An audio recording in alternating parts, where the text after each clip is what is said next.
Good morning everyone. मैं ब्रजेश यादव एक बार फिर से आप सभी का स्वागत करता हूं आपके अपने यूट्यूब चैनल सक्सेस अड्डा फॉर यू में।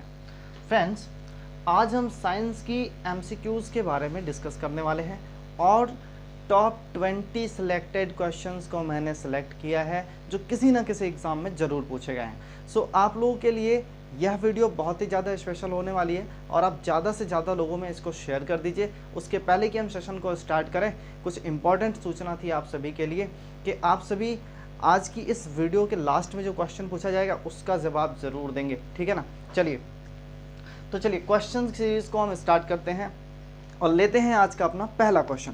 पहला क्वेश्चन है, एक डाइन में कितने न्यूटन होते हैं? ऑप्शन ए है 10 to the power -5 newton, option B है 10 to the power 5 newton, option C है 10 to the power 6 newton and option D है 10 to the power -6 न्यूटन। फटाफट आप लोग कमेंट करके बताइए कि एक डाइन में कितने न्यूटन होते हैं। क्वेश्चन स्क्रीन पर आपके सामने, फटाफट आपके कमेंट आने स्टार्ट हो जाने चाहिए क्योंकि बिना लेट किए मैंने क्वेश्चन कराना स्टार्ट कर दिया। फटाफट कमेंट करो। चलिए देखिए आप लोग, एक न्यूटन बराबर कितना होता है? 10 to the power 5 डाइन। बोलो होता है या नहीं? बिल्कुल होता है। तो अगर हम यहाँ से डाइन की वैल्यू निकालें तो ये क्या है, डाइन के साथ मल्टीप्लिकेशन में है, इधर आएगा तो डिवीजन में हो जाएगा, मतलब 1/10 to the power 5 न्यूटन। और इसी को जब हम आगे सॉल्व करेंगे तो इसकी वैल्यू आ जाएगी 10 to the power -5 न्यूटन। ये आपका सही आंसर होगा, ऑप्शन नंबर ए सही हो जाएगा। बोलो भाई समझ में आया? समझ में आ रहा है क्वेश्चन? आप सभी स्क्रीनशॉट लेते चलेंगे। जिन दोस्तों को समस्या होती है, कोई प्रॉब्लम होती है, आप अपने निराकरण के लिए हमें मैसेज कर सकते हैं। और इससे पहले कि मैं दूसरा क्वेश्चन लूं, आप जल्दी से स्क्रीनशॉट ले लीजिए।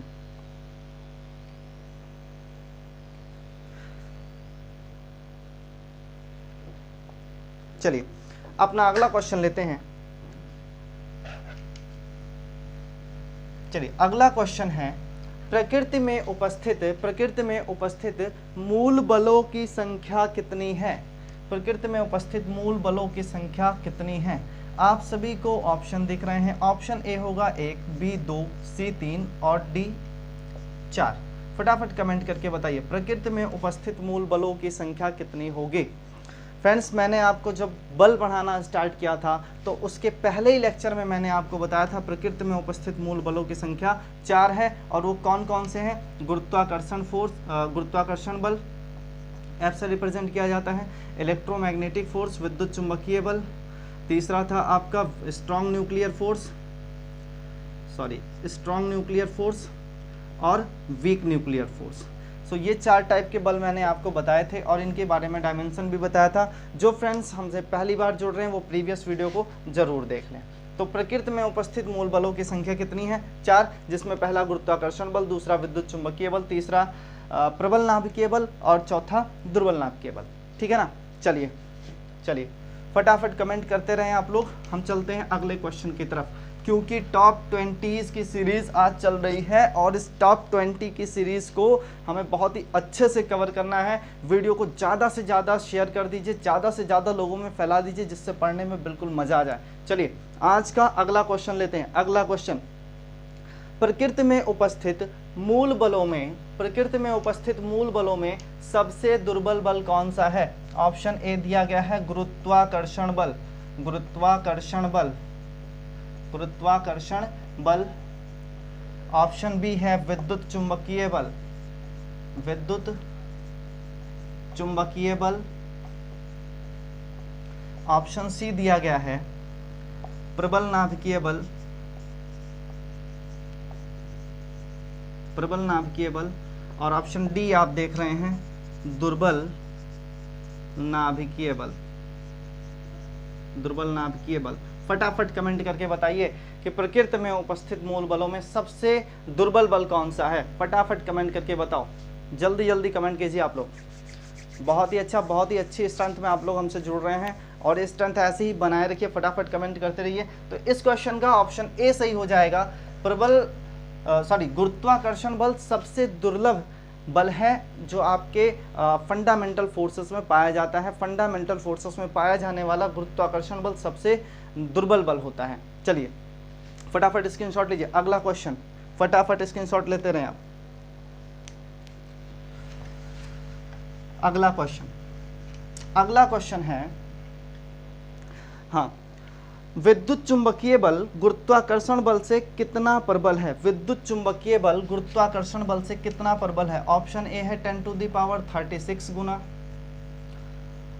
बी है 10⁻35 गुना मतलब टाइम्स, सी है 10⁻25 गुना एंड ऑप्शन डी है 10⁻10 गुना। फटाफट आप लोग कमेंट करके बताइए क्या सही होगा। क्वेश्चन आपके सामने, क्वेश्चन सामने लिखा हुआ है, विद्युत चुंबकीय बल गुरुत्वाकर्षण बल से कितना स्ट्रॉन्ग है, कितना प्रबल है, फटाफट कमेंट करके बताइए।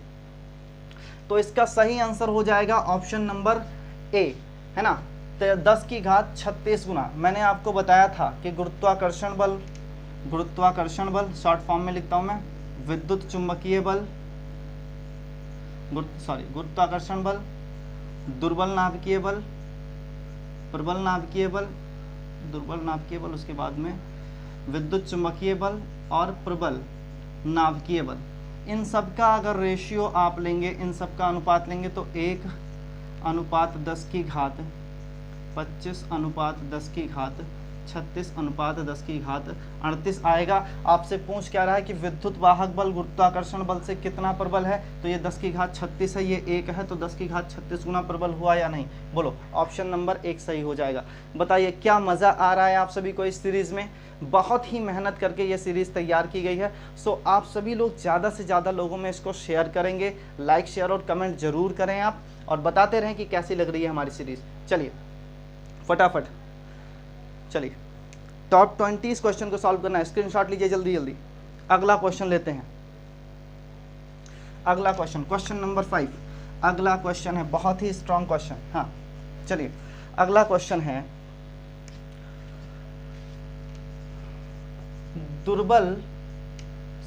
स्क्रीन पे क्वेश्चन आप देख रहे हैं, दुर्बल नाभिकीय बल किसके कारण उत्पन्न होता है? दुर्बल नाभिकीय बल किसके कारण उत्पन्न होता है? ऑप्शन ए दिया गया है, अल्फा कण के क्षय के कारण,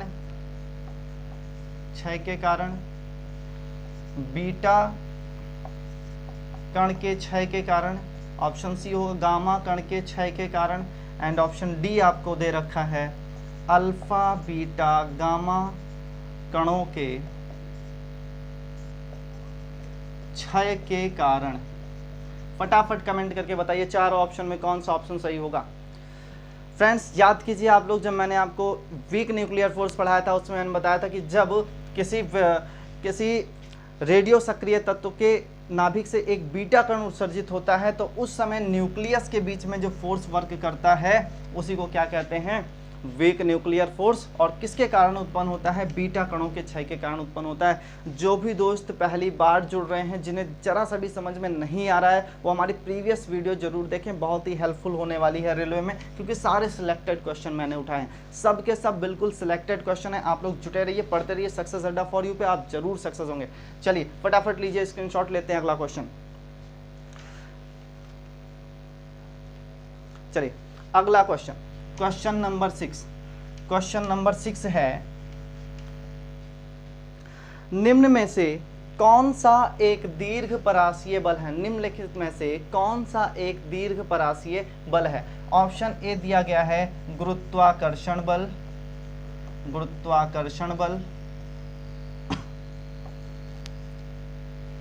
ऑप्शन बी दिया गया है घर्षण बल, ऑप्शन सी दिया गया है विद्युत चुंबकीय बल,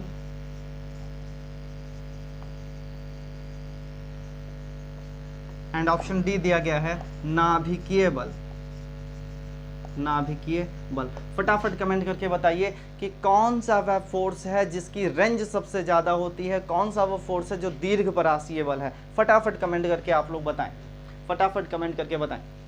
चलिए बहुत ही अच्छा, आप सभी के बड़े ही अच्छे कमेंट आ रहे हैं, बहुत ही मज़ा आ रहा है मुझे भी पढ़ाने में, और आप सभी बिल्कुल मस्ती से पढ़ते रहिए, है ना, बिल्कुल भी टेंशन नहीं लेना, सारे क्वेश्चन सॉल्व करा जाएंगे। सो सबसे बड़ा अधिक परास वाला बल गुरुत्वाकर्षण बल होता है, ग्रेविटेशनल फोर्स, क्योंकि इसकी डेफिनेशन से ही क्लियर हो जाता है कि ब्रह्मांड में उपस्थित किन्हीं पदार्थिक कणों के बीच लगने वाला आकर्षण बल गुरुत्वाकर्षण बल कहलाता है। तो अगर ब्रह्मांड की बात करें तो उस यूनिवर्स से ज़्यादा आप क्या जा सकते हैं, तो सबसे ज़्यादा रेंज किसकी होती है, गुरुत्वाकर्षण बल की। बोलो भाई समझ में आ रहा है? समझ में आ रहा हो तो फटाफट स्क्रीनशॉट लेते रहिए, और वीडियो को मैं बार बार कह रहा हूँ कि शेयर जरूर कीजिए। व्यूज़ में ये वीडियो कम नहीं होनी चाहिए, बहुत ज़्यादा व्यू चाहिए आज की वीडियो में। चलिए फटाफट लाइक कीजिए और शेयर करते रहिए। बोलो भाई मज़ा आ रहा है पढ़ने में? चलिए अगला क्वेश्चन लेते हैं, क्वेश्चन नंबर 7। अगला क्वेश्चन ले रहे हैं, फटाफट इसको इरेज कर रहे हैं। चलिए अगला क्वेश्चन, क्वेश्चन नंबर 6 डिस्प्ले पे आ चुका है। निम्नलिखित में से कौन सा बल आकर्षण एवं प्रतिकर्षण दोनों दशाओं में कार्य करता है?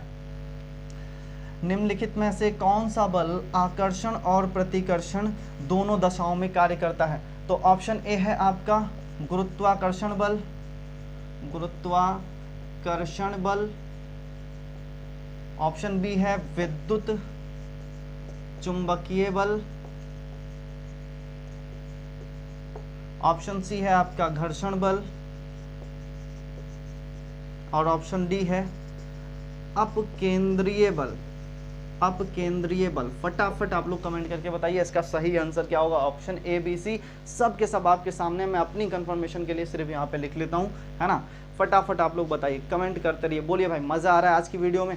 कैसी लग रही है आपको वीडियो, ज़रूर कमेंट करके बताते रहिए। अगर वीडियो अच्छी लग रही हो तो चाहे पढ़ने के बाद में आप लोग शेयर कीजिए, लेकिन शेयर ज़रूर कीजिएगा। और आप सबसे रिक्वेस्ट कि आप सभी एक बार इस वीडियो को इतना वायरल कर दीजिए कि लगे कि आप जिस चैनल पर पढ़ते हैं वो वाकई इंडिया लेवल का चैनल है। चलिए फटाफट चलिए अगला क्वेश्चन लेते हैं। चलिए अगला question, question number 8। Question number 8 अगला क्वेश्चन हम लोग ले रहे हैं, प्रबल नाभिकीय बल का परास कितना होता है? प्रबल नाभिकीय बल का परास कितना होता है, रेंज कितना होता है? बहुत ही जबरदस्त क्वेश्चन है, फटाफट कमेंट करके बताओ। ऑप्शन नंबर आपको दिया गया, ऑप्शन नंबर ए में दिया गया है 10 to the power 14 metre, 10 to the power 14 metre. Option B दे दिया गया है 10 to the power -14 metre. Option C दिया गया है 10 to the power 15 metre, and option D दिया गया है 10 टू दी पावर -15 मीटर। फटाफट कमेंट करके बताइए कि स्ट्रॉन्ग न्यूक्लियर फोर्स का रेंज क्या है, स्ट्रॉन्ग न्यूक्लियर फोर्स की रेंज क्या है, प्रबल नाभिकीय बल का परास क्या होता है? फटाफट कमेंट करके बताओ, मोस्ट इंपॉर्टेंट क्वेश्चन है। जल्दी जल्दी आप लोग शेयर करते रहिए वीडियो को, कमेंट जरूर कीजिए। आप बताइए कौन सा सही होगा, फटाफट फटाफट कमेंट करके बताओ। चलिए तो देखिए, जैसा कि आप देख रहे हैं प्रबल नाभिकीय बल, स्ट्रॉन्ग न्यूक्लियर फोर्स तो लगेगा किसमें, वो भाई न्यूक्लियस में लगेगा। किस में लगेगा? न्यूक्लियस। और इस न्यूक्लियस की रेंज क्या होती है? 10 टू दी पावर -15 मीटर, या इसी को कहा जाता है एक फर्मी। क्या कहते हैं भाई? एक फर्मी कहते हैं। तो बोलो भाई आंसर कौन सा सही होगा? ऑप्शन नंबर डी सही हो जाएगा। बताइए मज़ा आ रहा है, क्लास समझ में आ रही है? फटाफट चलिए स्क्रीनशॉट ले लीजिए। प्रबल नाभिकीय बल का परास क्या हो जाएगा? 10 टू दी पावर -15 मीटर। चलिए फटाफट फटाफट चलिए अगला क्वेश्चन लेते हैं, क्वेश्चन नंबर 9। क्वेश्चन नंबर 9 अगला क्वेश्चन है, किस घर्षण बल का मान सर्वाधिक होता है? किस घर्षण बल का मान सर्वाधिक होता है? ऑप्शन ए दिया गया है आपको स्थैतिक घर्षण, स्थैतिक घर्षण। ऑप्शन बी दिया गया है गतिक घर्षण। ऑप्शन सी दिया गया है सर्पी घर्षण, एंड ऑप्शन डी दिया गया है लॉटनी घर्षण। बताइए भैया फटाफट कमेंट करके बताओ क्या सही होगा, कौन सा आंसर इसमें सही होगा? जल्दी जल्दी कमेंट करके बता दीजिए। टॉप 20 क्वेश्चन करने हैं आज की सीरीज में, 20 क्वेश्चन को करके जाना है, और ये आपका 8वां क्वेश्चन चल रहा है। फटाफट कमेंट करके बताओ, सॉरी 9वां क्वेश्चन होगा ये हमारा 9th क्वेश्चन है। फटाफट कमेंट करके बताइए क्या सही होगा। याद कीजिए जब मैंने आपको फ्रिक्शन पढ़ाया था तो मैंने बताया था सबसे अधिक घर्षण बल किसका होता है? स्थैतिक घर्षण बल का मान सबसे अधिक होता है। क्यों? क्योंकि घर्षण का मतलब क्या है? विरोध करना, और जब कोई वस्तु रुकी हुई अवस्था में होती है तो उसमें स्थैतिक घर्षण बल कार्य करता है, इसीलिए उसका परिमाण सबसे अधिक होता है। तो स्थैतिक घर्षण बल का मान सबसे ज़्यादा होता है। ऑप्शन नंबर ए सही हो जाएगा। चलिए फटाफट स्क्रीनशॉट ले लीजिए। अगला क्वेश्चन, अगला क्वेश्चन है, अगला क्वेश्चन है, हाँ नेक्स्ट क्वेश्चन आपको डिस्प्ले कर रहा है। स्थैतिक घर्षण मान के स्थैतिक घर्षण बल के अधिकतम मान को, स्थैतिक घर्षण के अधिकतम मान को क्या कहते हैं? स्थैतिक घर्षण के अधिकतम मान को क्या कहते हैं? डिस्प्ले कर रहा है क्वेश्चन आपको या नहीं? फटाफट आप कमेंट करके बताइए। ऑप्शन नंबर 1 होगा सीमांत घर्षण, ऑप्शन ए हो जाएगा सीमांत घर्षण। बी है आपका गतिक घर्षण, सर्पी घर्षण ऑप्शन सी होगा, और ऑप्शन डी हो जाएगा लॉटनी घर्षण। बताइए, कमेंट कीजिए आप लोग कौन सा सही होगा इसमें से।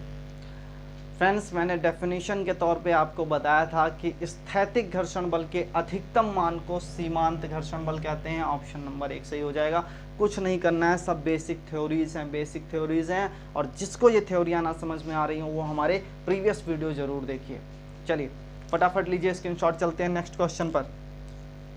अगला क्वेश्चन, जड़त्व आघूर्ण का विमीय सूत्र होगा। डिस्प्ले कर रहा है, जड़त्व आघूर्ण का विमीय सूत्र होगा। ऑप्शंस दिए गए हैं आपको। Option A ml²t, option B दिया गया है ml⁻2t⁻0, ऑप्शन सी दिया गया है ml²t⁻⁻2, एंड ऑप्शन डी दिया गया है m²l²। फटाफट कमेंट करके बताइए इसमें से कौन सा ऑप्शन सही है। फटाफट कमेंट करके बताइए आप लोग इसमें से कौन सा ऑप्शन सही होगा। अभी जल्द में ही मैंने आपको कराया है, बहुत ही जल्दी मैंने अभी आपको कराया है कि जड़त्व आघूर्ण का मात्रक क्या होगा? ml²t⁻0, है ना। क्योंकि मैंने बताया क्या था, जड़त्व आघूर्ण मोमेंट ऑफ इनर्शिया I से रिप्रेजेंट किया जाता है। I इक्वल टू क्या होता है? mr²। m को क्या ले लेते हैं हम लोग? द्रव्यमान है, तो kg होता है, इसको हम m से डिनोट करेंगे। r क्या है? r बीच की दूरी है ना, और बीच की दूरी को किससे? l से रिप्रेजेंट किया जाएगा दूरी को, और l का स्क्वायर कर देंगे तो क्या हो जाएगा? ml²। और जब इसका 3 डायमेंशनल फार्मूला निकालेंगे तो mlt भी आ जाएगा, लेकिन t की पावर क्या रहेगी? 0 रहेगी, और l का स्क्वायर हो जाएगा। ये आपका फार्मूला बन जाएगा। ऑप्शन नंबर बी सही हो जाएगा। बोलिए भाई, समझ में आया? क्विज आपको कैसी लग रही आप जरूर बताइए, क्योंकि बहुत ही मेहनत से बनाई गई है। चलिए फटाफट क्वेश्चन को नोट कीजिए, अगले क्वेश्चन पे चलते हैं।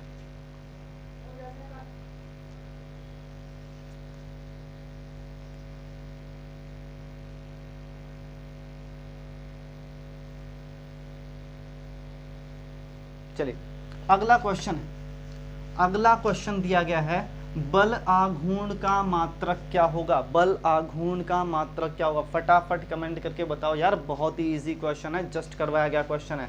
चलिए अभी मैंने लिखा भैया I = mr², है ना, और आपसे पूछा जा रहा है बताओ जड़त्व आघूर्ण का मात्रक क्या होगा। ऑप्शन नंबर आप सभी को दिए गए हैं ABC। फटाफट कमेंट करके बताइए इसमें से कौन सा सही होगा। फटाफट कमेंट करके बताइए इसमें से कौन सा सही होगा।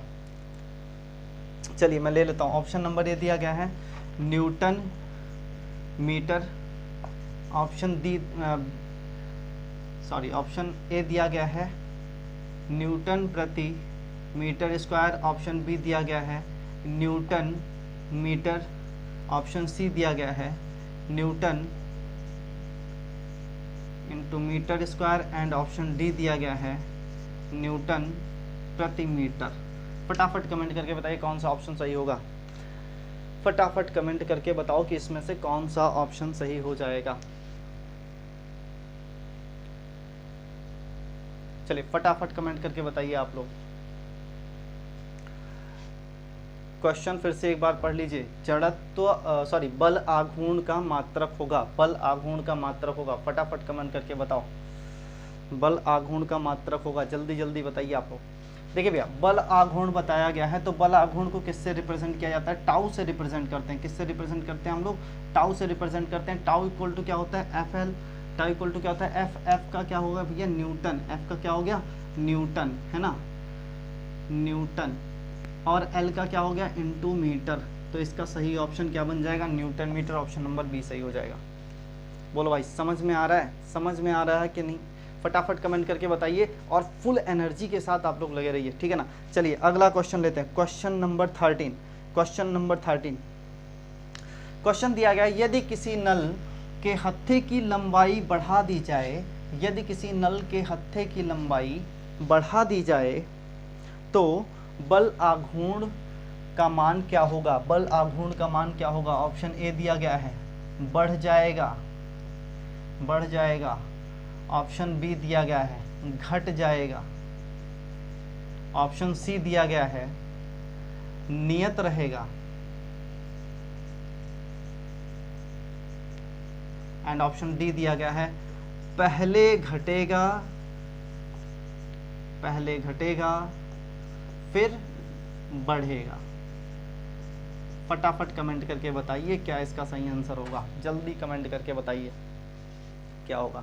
देखिए अभी अभी आपने देखा बल आघूर्ण टाउ इक्वल टू होता क्या है, टाउ इक्वल टू क्या होता है, F इंटू एल होता है। अब पूछ रहा है कि अगर हत्थे की लंबाई को बढ़ा दिया जाए, भाई अगर लंबाई को बढ़ाओगे और F कांस्टेंट है तो इस पूरे का मान बढ़ेगा या नहीं? बोलो भाई बढ़ेगा या नहीं? फॉर एग्जांपल मान लेते हैं F की वैल्यू दी हुई थी 5 न्यूटन, L था उस टाइम 5 न्यूटन, तो टाउ की वैल्यू क्या हो जा रही थी 25 न्यूटन मीटर। बोलो भाई हो जा रही थी या नहीं? Newton metre. अब यही कह रहा है कि लंबाई बढ़ा दी जाए, चलिए लंबाई बढ़ा दी हमने, मान लो 10 कर लिया, तो इसकी वैल्यू क्या आ जाएगी 50 आ जाएगी। तो बोलो भाई मान बढ़ेगा या नहीं? बढ़ेगा या नहीं? बिल्कुल बढ़ जाएगा, ऑप्शन नंबर ए सही हो जाएगा। फटाफट आप लोग नोट करते चलिए, बड़ा ही मज़ा आ रहा होगा आप सभी को पढ़ने में, और फटाफट लगे रहिए आप हमारे साथ। चलिए चलिए फटाफट स्क्रीनशॉट लीजिए, लेते हैं अगला क्वेश्चन।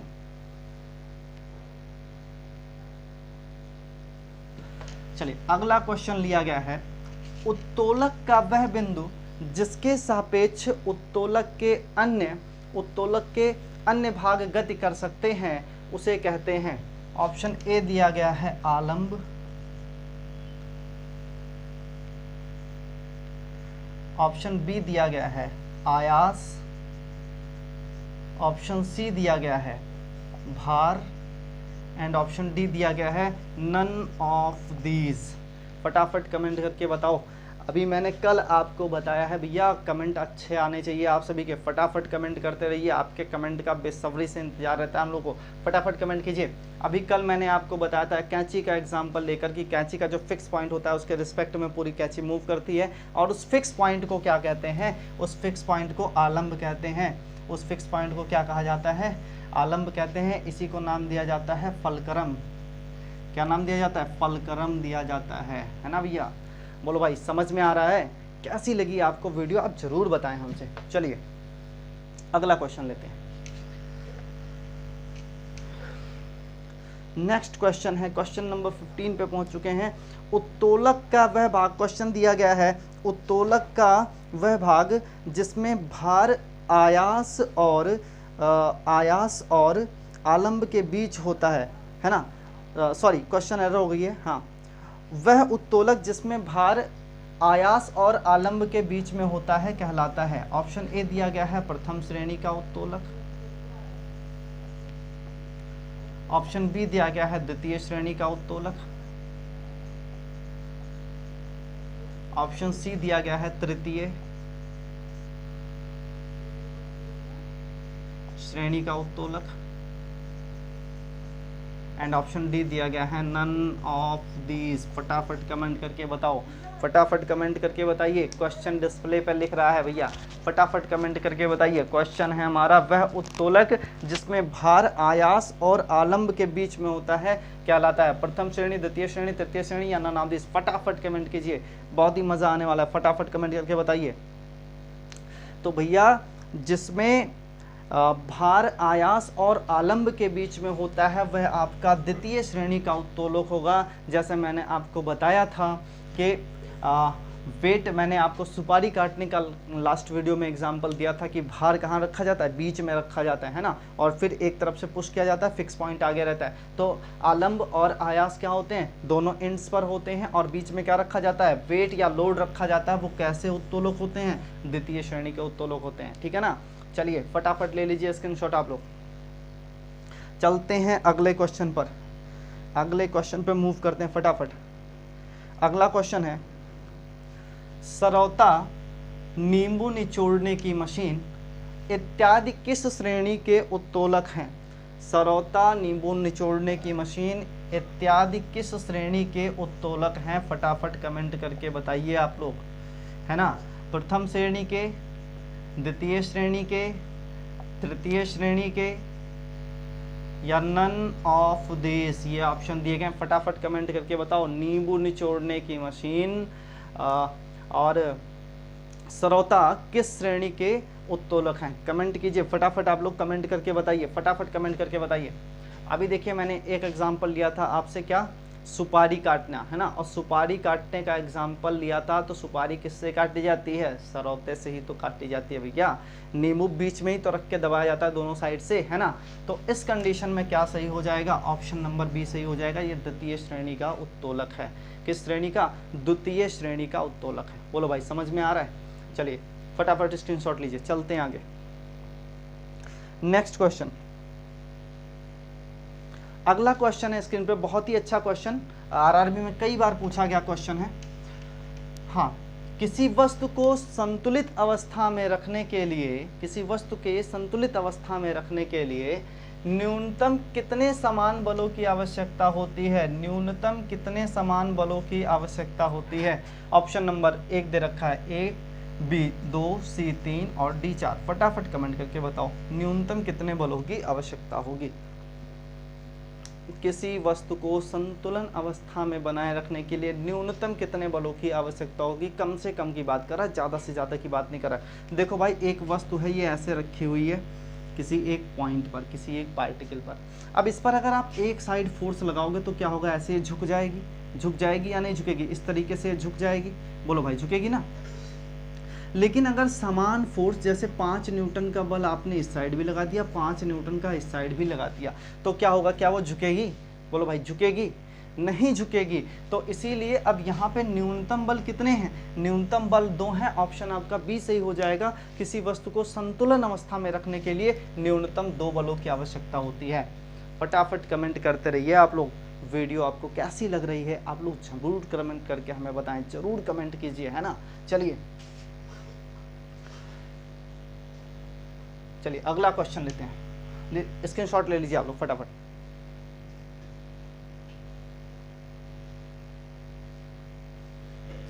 अगला क्वेश्चन है, दूध से क्रीम निकालने वाली मशीन में कौन सा बल कार्य करता है? ऑप्शन नंबर आपको ए दे रखा है, अभिकेंद्रीय बल, अभिकेंद्रीय बल। ऑप्शन बी दे रखा है छदम बल, छदम बल। ऑप्शन सी दे रखा है आपको घर्षण बल, एंड ऑप्शन डी दे रखा है गुरुत्वाकर्षण बल। फटाफट बताइए आप लोग, कौन सा ऑप्शन इसमें सही होगा? फटाफट कमेंट करके बताइए कौन सा ऑप्शन सही होगा। बहुत ही अच्छा क्वेश्चन है। दूध निकालने वाली मशीन में कौन सा बल कार्य करता है? अभिकेंद्रीय बल, छदम बल, घर्षण बल, गुरुत्वाकर्षण बल। बताइए फटाफट बताइए। देखिए भैया, हमने आपको बताया, मैंने आपको बताया था कि जब दूध से क्रीम निकाली जाती है तो बर्तन के वो चारों ओर लग जाती है, बर्तन के चारों ओर लग जाती है। तो इस कंडीशन में जो भी फोर्स वर्क कर रहा है उसकी डायरेक्शन किस साइड है? बाहर की ओर है।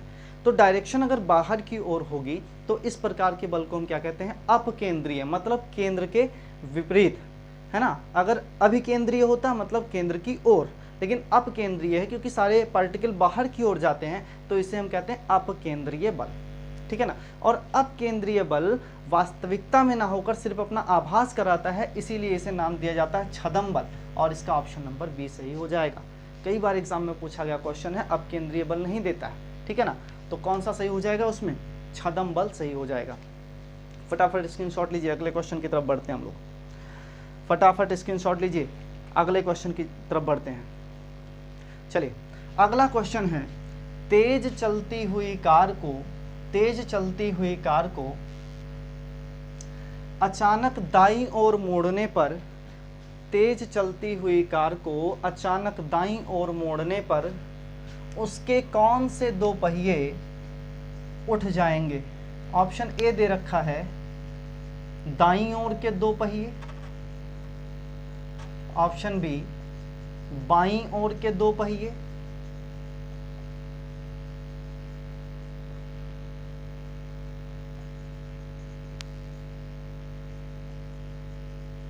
ऑप्शन सी दे रखा है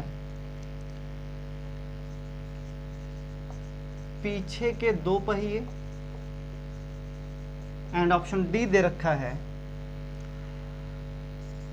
चारों पहिए।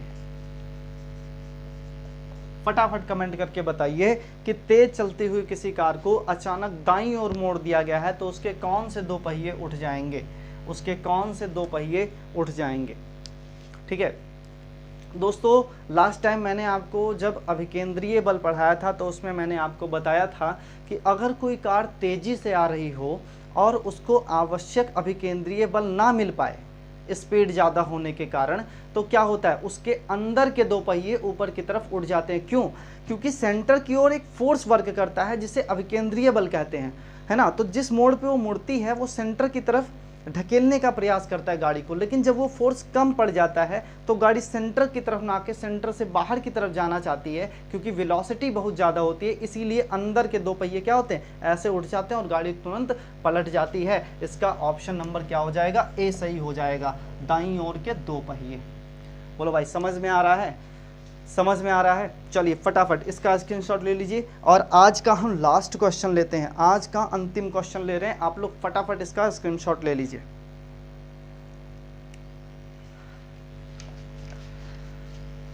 आज का ये जो लास्ट क्वेश्चन है दोस्तों, आप सभी के लिए very very very most important है। जितना ज़्यादा कहा जाए उतना ज़्यादा इंपॉर्टेंट है ये, ठीक है ना, बहुत ही ज़्यादा इंपॉर्टेंट है, बहुत ही ज़्यादा इंपॉर्टेंट है। क्वेश्चन आपके डिस्प्ले पे है, क्वेश्चन आपके डिस्प्ले पे है और क्वेश्चन क्या दिया गया है, देखिए आप सभी को ये वीडियो कैसी लगी। ऑप्शन ए दिया गया है, ऑप्शन ए दिया गया है बहुत अच्छी, ऑप्शन बी दिया गया है बहुत ज़्यादा अच्छी, ऑप्शन सी दिया गया है कतई जहर, एंड ऑप्शन डी दिया गया है ऑल ऑफ दीज। ठीक है दोस्तों, सो ये प्यारा सा क्वेश्चन आप लोग हमें ज़रूर बताएं, इसका रिप्लाई ज़रूर दें और इसके मैं आपको 4 ऑप्शन मैंने बता दिए हैं, इसका आंसर मैं आपको नेक्स्ट वीडियो में बताऊंगा। सो आप सभी हमें कमेंट करके ये बताएं कि आपको ये वीडियो कैसी लगी। ऑप्शन चारों आपके सामने हैं, है ना, और बहुत ही बेसब्री से इस रिप्लाई का हमें इंतज़ार रहेगा। इन्हीं शुभ संदेशों और इसी मस्ती भरी क्लास को समाप्त करते हुए, आज के सेशन को एंड करते हुए, आप सभी से विदा लेते हुए, आप सभी स्वस्थ व्यस्त और मस्त रहें। इन्हीं शुभ संदेशों के साथ आप अपने YouTube दोस्त ब्रजेश यादव को दीजिए इजाज़त। जय हिंद।